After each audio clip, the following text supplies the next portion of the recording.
وحيد، هاتيه يا سمية. سمي يا سي الحاج. بسم الله الرحمن الرحيم.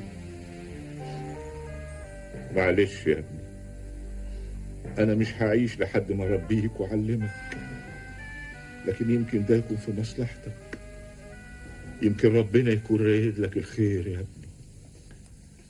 يا رب يا كريم اتولاه برحمتك وعطفك ورضاك.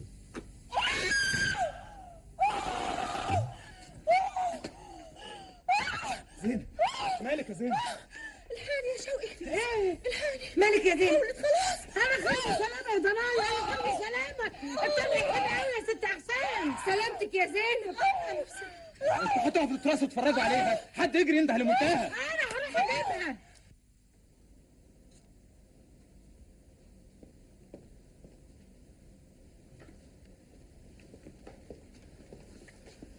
كل دي ولادة، ده الفجر قرب يدا. ربنا يمتحها بالسلامة يا رب. دي غابت جوه قوي يا سعدية. ربنا يستر يا رب. دي ثانية لما ولدت وحيد ما تعذبتش كده. الحقيني يا سعدية بالمية السخنة يا واد، بسرعة يا واد.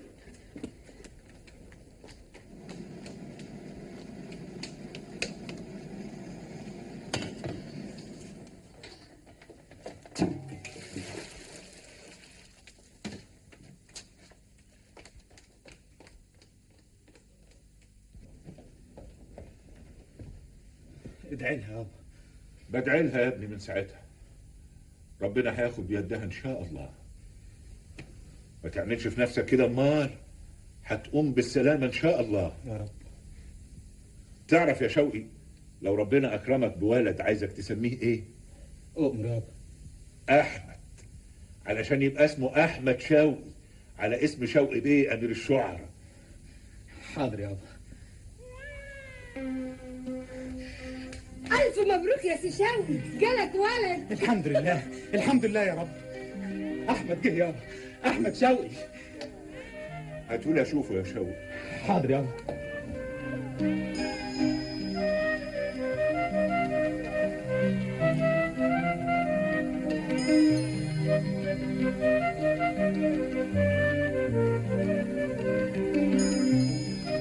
الف حمد لله على سلامتك يا زنوب. مبروك يا ام احمد. الله يبارك فيك. انت خلاص سميته يا شوقي؟ ده جد هو اللي سماه.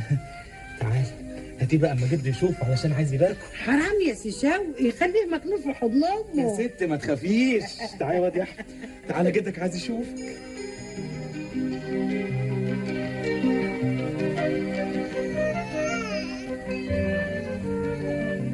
احمد هو يا ابا. ابا ابا. احمد كده يا احمد، انت وحسين كده صورة جدكم. طب هات بقى الصورة دي، يلا يلا خد اخوك واجري على السطح، يلا يخيبكم يا ولاد زينب. يا سعدية. نعم سعدية، عشان خاطري خدي علقي الصورة دي، احسن انا بصراحة مش قادرة. شفت العيال عملوا ايه في صورة جدهم، وانت يوم الثانوية بتاعك. تعيشي وتفتكري يا ام احمد. السنين فاتت بسرعه وكانها ايام. الله يرحمك يا سي الحاج. على رأيك البيت فاضي من بعده. انت بتعملي ايه؟ انت عايزه تشيلي الكرسي وانت على يومك وليلتك. ما هوش تقيل ولا حاجة. سعدية عشان خاطري نعم. روحي ساعدي أمونة في المطبخ، أحسن زمان إحسان وجوزها على وصول. تفتكري هيجوا السنه دي؟ ما يتهيأليش، تلاقيهم هيعملوا زي السنه اللي فاتت، يقولوا جايين وفي اخر لحظه يكسلوا. عندهم حق، ما هو اصل الفيوم دي سفر. لا، المرة دي بقى هيجوا بجد. سعد البديع أفندي اتكلم في التليفون وقال إن هو الساعة 3:30 هيجي. وست دولة وسي حافظ هيجوا برضو؟ احنا عملنا حسابهم وعملنا حساب ستك ثانية كمان، واللي يجي أهلا وسهلا. عزايم ايه بس يا اخي؟ مش هتبطل الفشخره الكدابه بتاعتك دي.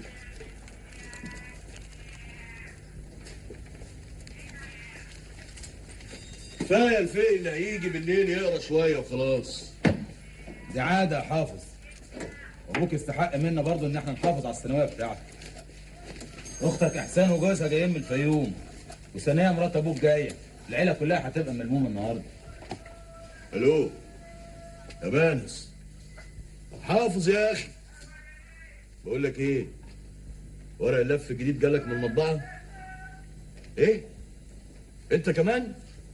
لا اوعى، كله الا الفرع بتاعك، ما تبيعش الا لما يجيلك الورق، مش عايز فتفوتة حلاوه تتلف في ورق مش مطبوع، انت سامع؟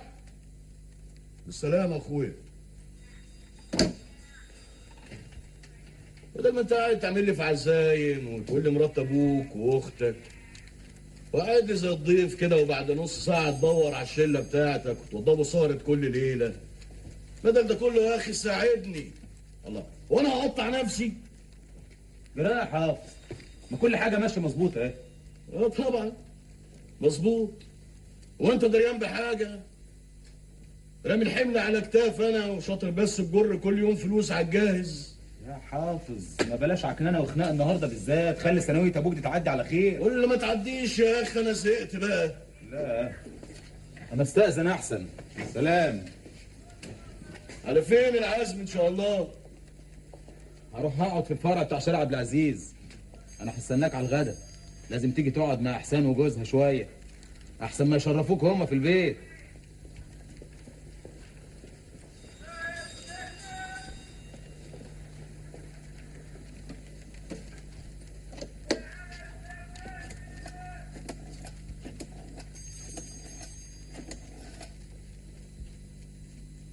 الو شراره،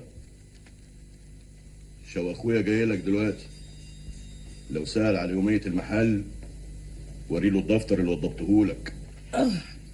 انا خلصت كل اللي ورايا، اروح اجيب سمير والست ناهد من عند الست كبيره. وبعدين معاك يا نجيه، انا حمل دوشتهم دلوقتي، خليهم هناك. بس سيدي حافظ منبه عليا لازم اجيبهم النهارده. مالكيش دعوه بسيدك حافظ.